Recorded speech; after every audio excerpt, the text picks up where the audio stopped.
Halo guys, ketemu lagi kita di OTR FNN Off the Record Forum News Network yang tidak terasa sudah memasuki episode yang ke-57. Ya, tadi waktu di off air gue ngobrol-ngobrol sama Mas Hersu nih sebelum taping. Dia bilang udah mendekati umurnya dia. Ngaku tumben. Oke, gue sapa dulu ya sebelum kita ngobrol-ngobrol. Mas Hersu, Assalamualaikum. Waalaikumsalam warahmatullahi wabarakatuh. Tetap semangat, Bang Arif. Yes, Jaga pikiran yang positif supaya imunitas tubuh kita tetap terjaga ya. betul, betul. Ya karena ini berita-berita seputar COVID nih semakin banyak, bukan sekedar semakin beredar, tapi juga semakin mengerikan ya Mas. Dan varian-varian baru, varian Delta yang dari India ini juga, aduh menakutkan juga. Dan juga polanya berubah ya Mas ya. Kalau sebelumnya dalam pikiran kita anak-anak aman lah gitu ya. Ternyata ini semakin banyak anak bahkan usia balita yang terpapar dan juga meninggal dunia. Dan satu yang kita perlu catat bahwa fertility rate untuk anak-anak di Indonesia ini adalah yang paling tinggi di dunia. Ini yang perlu kita catat. Jadi again another prestasi yang bikin kita miris. Nah, Mas, kita akan ngomong-ngomong tentang ini ya kayaknya. Kayaknya kita perlu ngasih warning juga nih sama audiens kita bahwa COVID ini nyata, real dan kayaknya pemerintah udah mulai apa ya, ada tanda-tanda hampir menyerah kayaknya.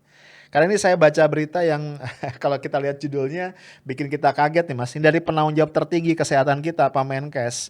Dia bilang begini, yang penting kita bisa kontrol pandemi, flattening the curve ya. Jadi intinya dia bilang ya orang kena itu nggak apa-apa. Yang penting kita bisa kontrol. Pas saya baca isi beritanya statistik semua. Gimana tuh Mas Erso ngelihatnya? Iya, itu dia kata kuncinya pandemi nggak apa-apa, yang penting kita bisa kontrol. Masalahnya kan Mhm. kita justru Ya, ya. dipertanyakan kemampuan kita mengkontrol itu. Karena Betul, betul. kalau kemarin kita bahas dalam perbincangan kita sebelumnya bahwa negara-negara lain tuh kita sering mendengar istilah gelombang kedua gitu. Nah kita ini Iya. gelombangnya pun nggak ketahuan gitu.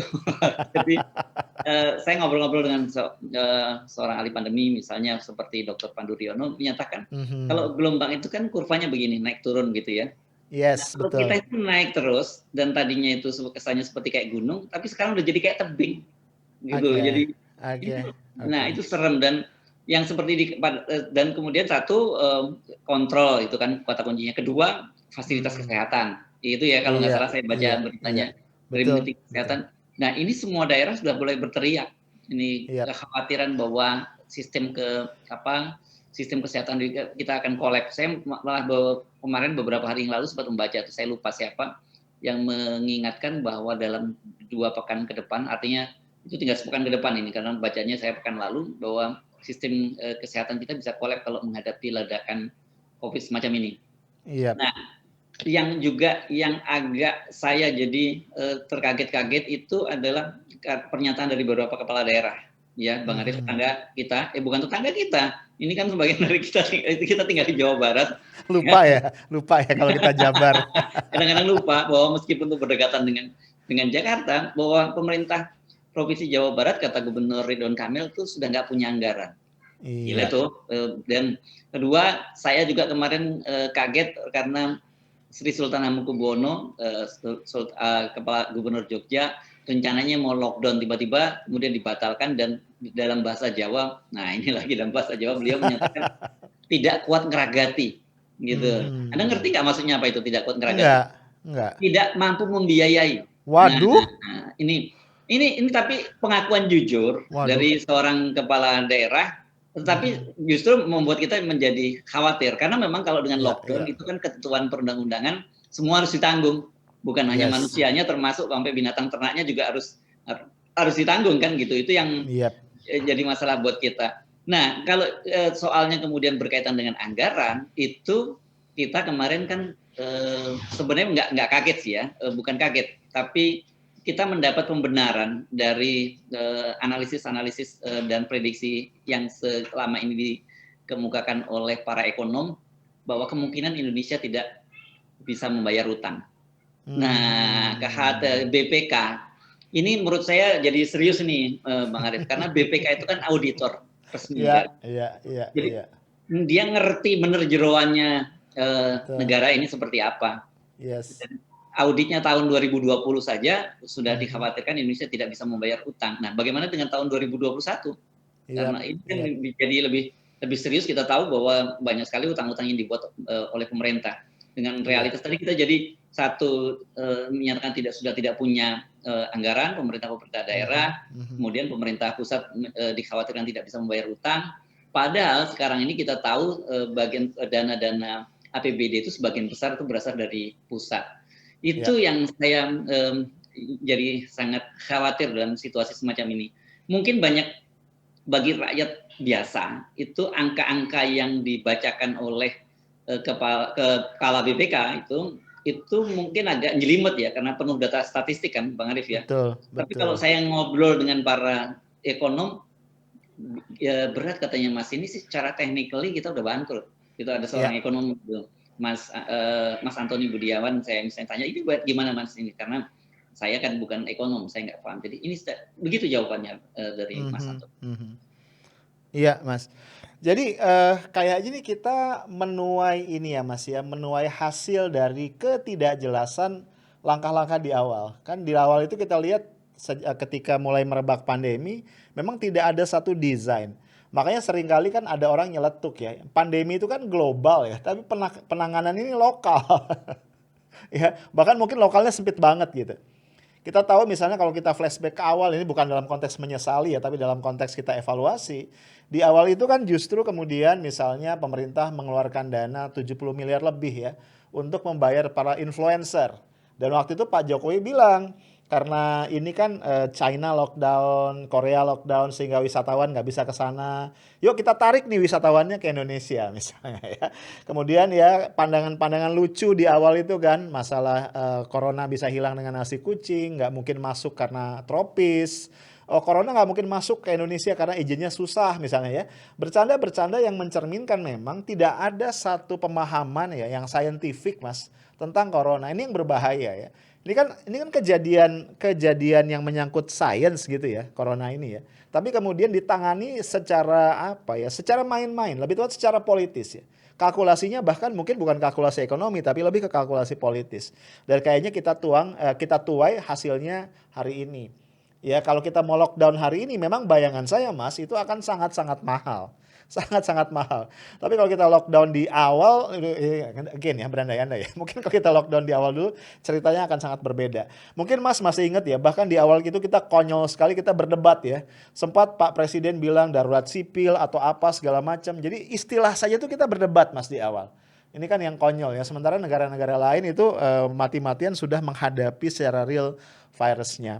Nah, saya ingin kembali sedikit ke statementnya Pak Menkes Mas. Terus terang ketika saya simak ini saya jadi kecewa ya. Ya walaupun mungkin Mas Sersu akan ngeledek saya lagi. Lo masih ini berpikirnya linier. Anak soleh. Saya kecewa. Belum udah ini dulu. Udah prejudice duluan ini. Jaga-jaga kan. Ya. Kenapa saya bilang kecewa Mas? Ini kok COVID ini jadi cuma Menkes ngomongnya statistik aja. Kan dia ngomong gini Mas, dia ngasih perumpamaan. Logik sih, dia bilang tadi kan, ini emang nggak bisa dihilangkan cepet nih pandemi ini. Yang penting kita kontrol gitu kan, kontrol penularan. Terus dia kasih statistik. Kalau dari 100, itu dia bilang 80 ini bisa isoman. Karena tanpa gejala atau gejala ringan tersembuh sendiri. Yang masuk rumah sakit 20. Nanti dari 20 ini ya, itu yang 5% masuk UGD. Yang 1,7% wafat. Ngomongnya tuh enteng banget gitu. Jadi kayaknya ini jadi sekadar persoalan statistik. Kan kalau dengan logika itu ya make sense. Berarti paling enggak kita maintain bahwa yang 20% itu masih sesuai dengan kapasitas rumah sakit. Ya, kan gitu kan hitungannya.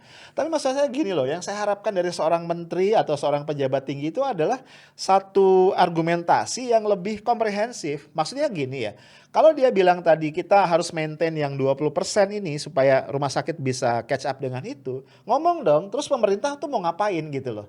Apa yang mau dilakukan pemerintah? Apa yang sudah disiapkan pemerintah? Sehingga kita tuh tenang Mas.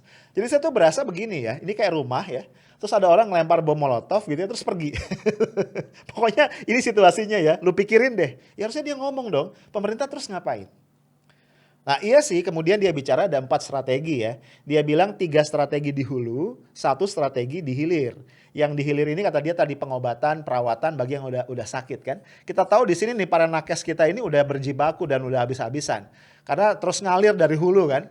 Ketika hulunya tidak di stop atau tidak dikendalikan memang akan jebol di hilir, itu sudah terjadi. Yang Mas bilang tadi ya, ada epidemiolog atau siapa yang mengatakan dalam 2 pekan, berarti 1 pekan lagi ini bisa kolaps karena di hilir. Nah, hulunya dia bilang yang pertama adalah menjaga prokes. Itu yang pertama. Kemudian yang kedua kata dia adalah apa namanya? 3T ya 3T apa namanya Testing, tracing, testing, dan tracing sama treatment ya. Dan ya. satu lagi adalah vaksinasi kata dia. Nah, cuman persoalannya kan kemudian Menkes itu lupa menegaskan bahwa di dalam 4 strategi ini kita mau tahu nih pemerintah tuh kayak apa, mau ngapain, punya duitnya apa enggak gitu. Ini kan harus diomongin Mas. Karena kalau kita lihat dari 4 strategi ini, satu-satunya yang bisa dilakukan masyarakat itu cuma yang menjaga prokes. Bener nggak Mas? Iya kan? 3 yang lain kan urusan pemerintah kan. Bagaimana kita melakukan 3T kan nggak mungkin. Gitu kan? Iya, Nah, ya. Dan jaga prokes ini pun juga nggak mudah. Banyak orang yang betul. pengen Ya, sebenarnya ya, jaga ya. prokes, menahan diri nggak keluar rumah dan sebagainya. Mhm, Tapi mhm. pilihannya lu ketularan COVID atau lu nggak makan. Itu kan juga Yes, problem. yes, yes, betul. Satu lagi Mas, jaga prokes itu tidak mudah tadi secara finansial bagi saudara-saudara kita menengah ke bawah dan tidak mudah secara psikologis Mas. Karena kita diprovok terus para pejabat nggak jaga prokes. Para pejabat itu memprovok dengan pelanggaran-pelanggaran prokes. Kan ini jadi persoalan gitu ya Mas ya. Dan juga akhirnya muncul misalnya sentimen-sentimen yang tidak penting, misalnya sentimen agama. Karena orang ngerasa kenapa misalnya ya tempat hiburan malam segala macam itu masih bisa beroperasi segala macam sementara masjid ditutup. Kenapa tempat-tempat hiburan masih boleh buka walaupun terbatas, mall misalnya ya masih boleh buka sampai jam 8 malam, sementara tempat ibadah harus di tanda kutip di lockdown terlebih dahulu. Nah, jadi ya even ya tadi menjaga prokes pun nggak mudah secara finansial maupun secara psikologis. Nah, disinilah harapannya sebenarnya seorang Budi Gunadi Sadikin nggak cuman melempar bom molotov ya, nggak cuman melempar statistik, Ya, tapi ya. what's next gitu loh. Ini yang kita Ya. nggak pernah dengar dari pemerintah, Mas. Kan kali kalau cuma bicara statistik sebenarnya kelihatannya masuk akal kan, sekian Yes, persen yes, gitu. yes, yes, Tetapi yes. ketika diturunkan dalam angka itu bisa jadi persoalan, ya kan Betul. gitu. Kalau Ya. 20% dari 10 itu cuman 2 gitu. Mhm, mhm, Tapi kalau betul. kemudian dari 2 juta itu kan Iya, betul, dari betul. 10 juta itu kan Iya, jadi, dan itu kemudian dikaitkan dengan fasilitas kita. Kan kita sudah baca itu apa istilahnya bed occupancy rate ya. Jadi tingkat iya, keterisian dari tempat-tempat tidur di rumah sakit udah penuh semua. Belum lagi kita yes. ngomongin soal fasilitas ICU, kita ngomongin Mhm, oksigen dan sebagainya. iya, Jadi sebenarnya ini apa ya? Saya menganggap ini semacam placebo gitu ya. Dia iya. memberikan atau false hope gitu, harapan palsu. Dan Mhm, tapi sebenarnya kalau kita lihat semua rangkaian ini para pejabat kita itu sebenarnya memberikan sinyal ada nada putus asa. Yang paling iya, yang jelas nada putus asa itu clear, itu dideklar oleh Gubernur Jawa Barat Emil dan Gubernur Jogja Sri Sultan Hamengkubuwono. Tetapi mhm, yang kemudian menyampaikan dalam nada khawatir itu adalah Kepala BPK, dan ini yang menjadi gongnya saya kira. Terus mhm, kemudian yang lain yang ada putus asa itu meskipun tidak diakui secara tidak langsung adalah pernyataannya Pak Luhut beberapa waktu yang lalu, yang iya, menyatakan ini salah kita rame-rame, kemudian iya, para pemimpin tidak memberi contoh. Ini iya, nggak Pak Luhut banget loh yang seperti ini kan. Ya, iya, iya. Beliau ini kan selama ini kan selalu menebarkan optimisme iya, dan selalu merasa bahwa setiap persoalan itu bisa diselesaikan, dan itu memang terbukti. Selama ini Pak Luhut kan dikenal sebagai troubleshooter dari Pak Jokowi. Ada persoalan apa-apa pun, walaupun mhm, beliau itu Menteri Marinvest, harusnya mhm. urusannya di maritim, di laut, tapi yang urusan di darat pun juga bisa diselesaikan oleh beliau kan. Udara juga, Mas. Oh, udara juga ya? Ya, darat, laut, dan udara. Itu Iya, jadi iya, Pak Luhut ini betul-betul jadi andalan dari Pak Jokowi. Tapi beliau sudah menyatakan semacam itu kan sebenarnya nada, ya gimana lagi ya, kita udah salah iya, rame-rame, terus lu yang jadi pemimpin juga nggak bisa beri contoh. Ini kan sebenarnya nada putus betul, asa. Nah, iya, sementara Pak Budi Gunadi tadi sebenarnya bermain-main dengan data statistik, dan kalau kita kemudian jeli menangkap, ya beliau sebenarnya sudah menyatakan putus asa juga, karena menyatakan bahwa nggak apa-apa ada virus itu membiarkan dia menular, tetapi yang penting bisa dikendalikan. Lah langkah pengendaliannya nggak ada kok, kan Iya, gitu. Nah, iya, ini yang saya kira menjadi sangat serius, dan kita mesti membangun kesadaran publik gitu. Dalam situasi semacam ini, saya selalu menyampaikan begitu.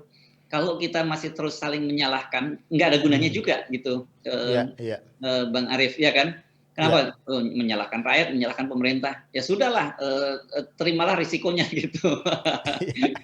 Kenapa mau kita memilih Pak Jokowi sekarang gitu? Nah, kenapa kita waktu itu teriak-teriak soal presidensial threshold, kemudian dimusuhi itu sebagai kadrun gitu? Persoalannya iya, kayak ini tadi, bahwa iya, negara kita ini butuh negara kita ini negara yang sangat besar, kompleksitas persoalannya luar biasa. Ya diperlukan mhm, seorang figur yang sangat kuat, yang tidak modalnya hanya popularitas saja, kan betul, gitu. Nah, iya, sekarang kemudian sekarang udah terpilih lah, kita milih presiden hanya berdasarkan popularitas, atau kalau banyak orang di kampung anak sekarang ngomongnya ya yang gue banget gitu, ngerasa kayak mhm, gue, bukan berdasarkan kapasitas. Ditambah lagi sekarang persoalannya bangsa ini terpecah belah. Itu kan iya, yang jadi masalah. Saya jadi sekali mengimbau, ini sebenarnya waktunya kita untuk bersatu menghadapi itu. Tetapi narasi mhm, pembelahan tolong juga di pemerintah jangan memproduksi terus narasi pembelahan. Ini besok mhm, nih, Bang Arief. Ini kan mmm, pengadilan Habib Rizik Sihab, ya, iya betul, berkaitan dengan pelanggaran dengan katanya soal swab di Rumah Sakit Umi yang diubah kemudian menjadi soal pidana, ya iya, kan? Karena iya, disebutkan bahwa dia menyebarkan kabar bohong dan menyebabkan keonaran. iya, Padahal sebenarnya asal mulanya itu soal bahwa Habib Rizik Sihab tidak membuka soal swabnya di Rumah Sakit Umi, walaupun sebenarnya yang dipersoalkan adalah ketika Habib Rizik Sihab menyampaikan bahwa dia dalam kondisi sehat. Pada di mhm, persidangan kan sudah terungkap bahwa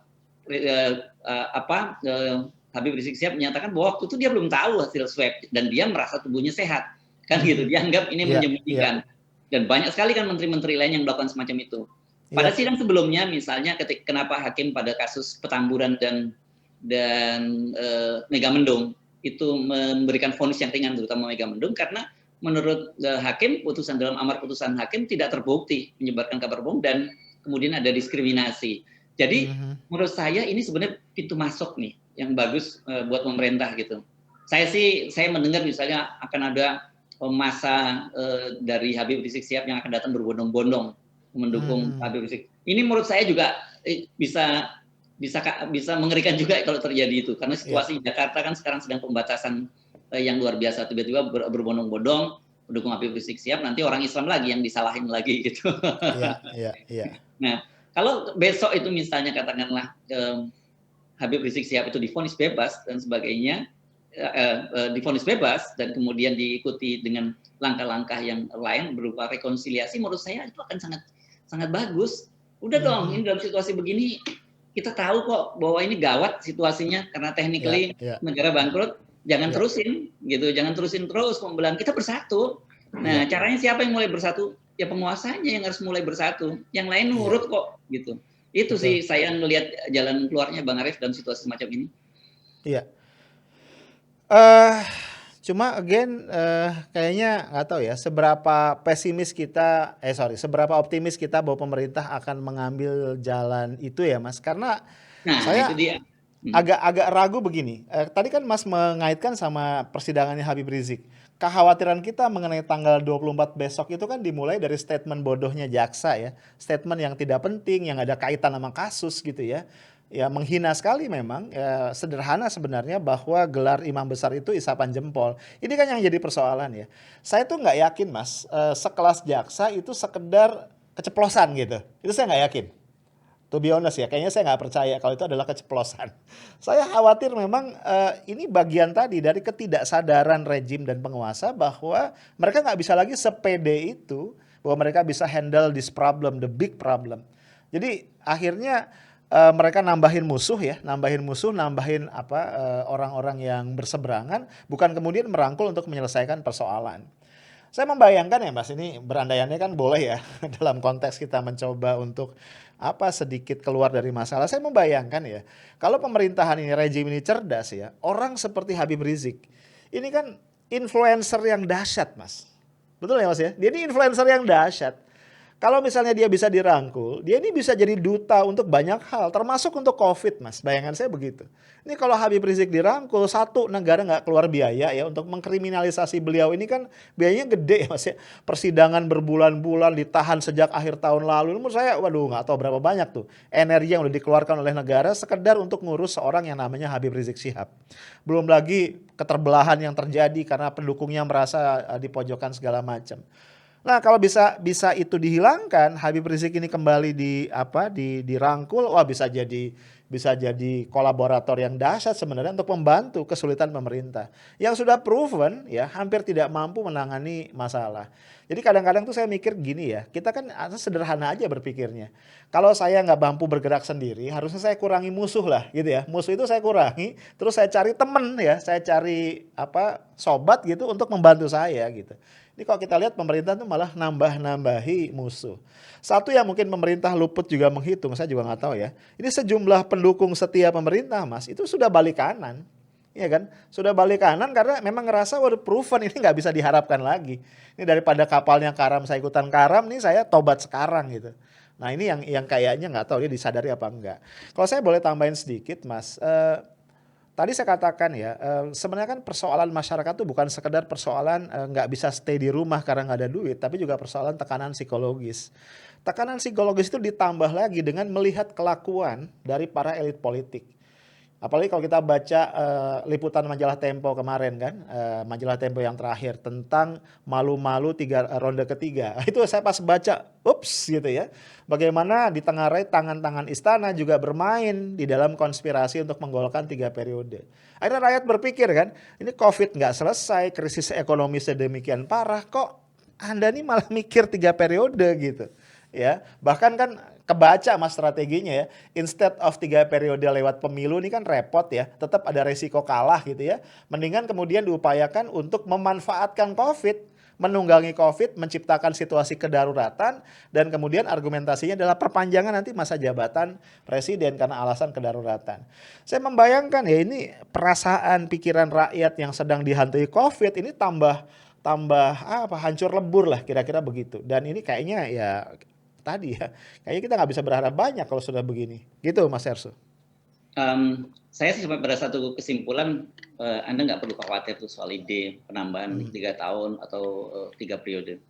Itu aborted itu, langsung diaborsi dengan kondisi-kondisi kita kesehatan dan keuangan kita. Gitu. Tetapi kan sebenarnya siapapun yang akan menjadi pemimpin kita ini bebannya sangat berat gitu dengan utang tadi. Ya. Demikian besar dan kita tidak mampu membayar utang, terus juga kondisi kesehatan yang memburuk, kemudian bangsa yang terbelah. Kan sebenarnya yang bisa kita selesaikan itu harusnya satu persatu ya. Kalau COVID ya sudahlah itu memang kita dealnya dengan alam, nggak bisa kita atur-atur. Iya, betul. Bahkan kemarin saya baca katanya kalau COVID itu semakin divaksin malah diobatin ada upaya menengkal dia malah melawan gitu, ada seorang ahli ada menyebutnya begitu. Itu bahasa biologisnya ya. Nah, yang paling bisa kita ingatkan adalah soalnya bersatunya bangsa ini kan. Itu yang paling penting kan dalam situasi kita dulu sejak kecil kan diajari gitu, bersatu kita teguh, bercerai kita runtuh. Enggak Mas, bercerai kita nikah lagi Mas. Saya nggak ikut. Saya ikut. Tapi balik yang tadi itu, yang seriusnya, versi seriusnya itu kan gitu jelas. Para tetua kita, para leluhur kita sudah mengajarkan itu. Kalau kita bersatu, kita teguh, bercerai kita runtuh. Dalam situasi ini kenapa kita malah justru memilih bercerai-berai, dan anehnya itu yang memilih narasi itu justru pemerintah gitu. Dan orang-orang yang menjadi kubu pemerintah itu kan menurut saya aneh banget gitu, kayak mereka itu mau hidup sendirian gitu loh. Kayak mereka itu tahu bisa bahwa Indonesia bisa mereka urus sendiri gitu. Saya mesti sekali lagi ingatkan, bangsa Indonesia itu bangsa besar men. Jadi ini bangsa yang lu nggak bisa lu sendirian ngurus. Kita mesti bareng-bareng ngurus itu. Itu yang saya kira yang penting dalam situasi saat ini ketika kita capek juga kalau selalu salah menyalahkan. Realitasnya salah bareng-bareng deh, oke, gua terima. Tapi yang paling salah pasti pemimpinnya kan. Itu Betul, nggak bisa betul. ditolak karena bangsa kita ini kan bangsa yang paternalistis, bangsa yang sebenarnya nurut kok sama Ya, pimpinannya gitu. Jadi kalau yang penting pimpinannya itu bisa diturut, yang disebut iya, Ngarso Sungtulodo itu, yang di depan yes. itu menjadi teladan. Jadi kalau yang di depan juga nggak bisa jadi teladan, jangan dibilang saya yang bilang ya, ini Pak Luhut loh ya yang bilang bahwa kelakuan para pemimpin yang nggak bisa dicontoh, ya berat situasinya semacam ini. Iya, Ya iya, dong, iya. ngaku aja lah menurut saya mulai hari ini buat pengakuan dosa gitu masing-masing, buat testimoni ya gue salah di masalah gue salah dan gue minta maaf, oke kita bareng-bareng, saya kira bisa itu, jangan kayak Pak Erick Thohir.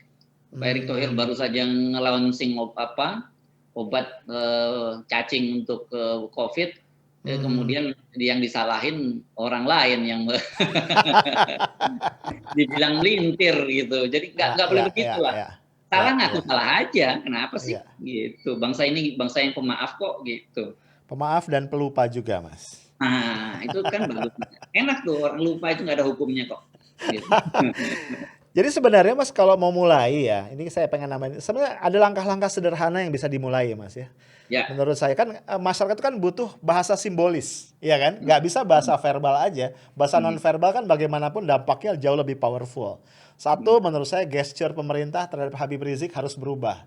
Karena Yes. suka tidak suka Habib Rizik itu adalah ikon dari oposisi. Ini harus Ya. diakui oleh pemerintah. Nggak usah sombong-sombongan, nggak usah jumawa, akui saja. Kalau Habib Rizik bukan ikon oposisi, pemerintah nggak akan serepot ini kan menghadapinya kan gitu ya. Iya, Jadi iya, iya.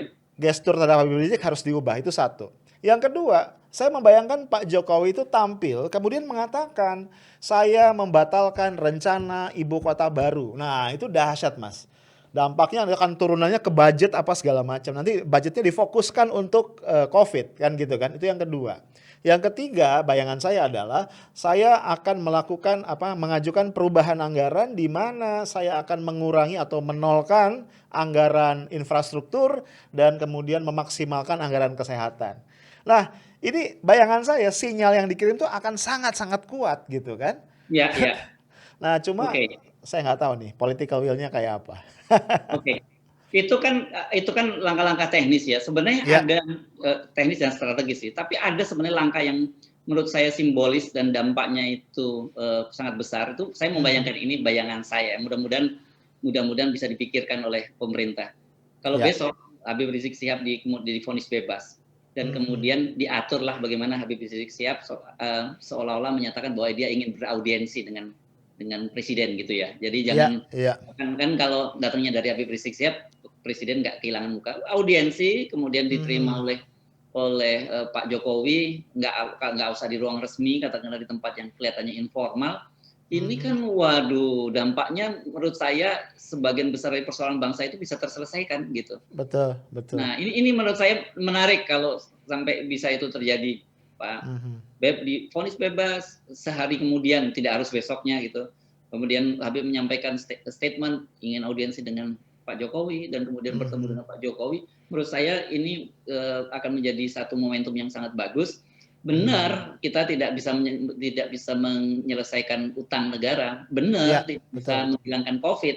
Tetapi yang paling penting adalah menghilangkan ketegangan yang sudah terjadi selama bertahun-tahun ini. Kan Ya, ketika persoalan di dalam kita sendiri secara psikologis kita beres, itu kan ya. gampang sebenarnya menghadapi persoalan-persoalan lain kan, Bang Arif ya. Yes, Yang betul. paling berat itu kan gitu. Sebenarnya persoalannya nggak berat, tapi ada masalahnya psikologi kita yang berat, ya itu menjadi berat. Tapi kalau masalah seberat apapun, tapi ketika kita secara internal, secara kita sudah bisa menyelesaikan persoalan kita, yang lain itu bisa kita selesaikan juga. Itu penting, saya mesti garis bawahi, Bang Arif. Ya. Dan sekaligus Mas ini akan menjadi indikator ya. Apakah Pak Jokowi itu cukup berkuasa ataukah betul Nah, sinyalemen sementara pihak bahwa di belakangnya ada tangan-tangan yang jauh lebih kuat dan beliau sekedar proksi saja atau sekedar boneka. Ya kan? nah, Kalau dia betul-betul berkuasa melakukan apa yang tadi dibayangkan Mas Hers itu nggak susah Mas. betul Mhm. nggak? Ya kan? Ya, ya. Dia tinggal mengambil keputusan, dia lihat oke ini perlu dilakukan. Cuma kan persoalannya seperti kata Pak Salim Said gitu kan, seberapa berkuasakah Jokowi? Nah ini persoalan. Sebenarnya Pak Jokowi juga pernah melakukan kok pada waktu beliau didampingi oleh Pak Gatot Nurmantio pada waktu itu datang ke Monas, gitu ya. Yes, betul. Itu sebenarnya kan Iya. itu padahal bahkan beliau mau loh hadir semacam itu. Jadi sebenarnya bisa kalau kalau kalau mau, tinggal pembisiknya siapa. Nah, Kalau pembisiknya adalah orang-orang yang disebut ingin 3 periode atau memberi atau menambah jabatan 3 tahun, ya pasti nggak akan terwujud. Tapi kalau iya, pembisiknya ini adalah orang berpikir demi kemaslahatan bangsa, demi persatuan bangsa, saya kira itu sangat-sangat mudah untuk diwujudkan. iya. Ya kembali berarti kata kuncinya adalah pembisiknya.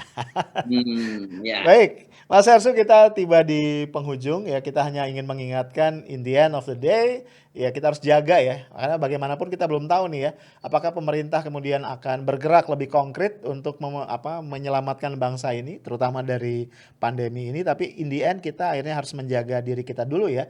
Karena bagaimanapun kalau kita bicara kitab suci mengajarkan jagalah dirimu dan keluargamu dari api neraka. Dan dalam konteks ini jagalah dirimu dan keluargamu dari ancaman COVID-19. Oke bro, itulah diskusi gue sama Mas Hersu.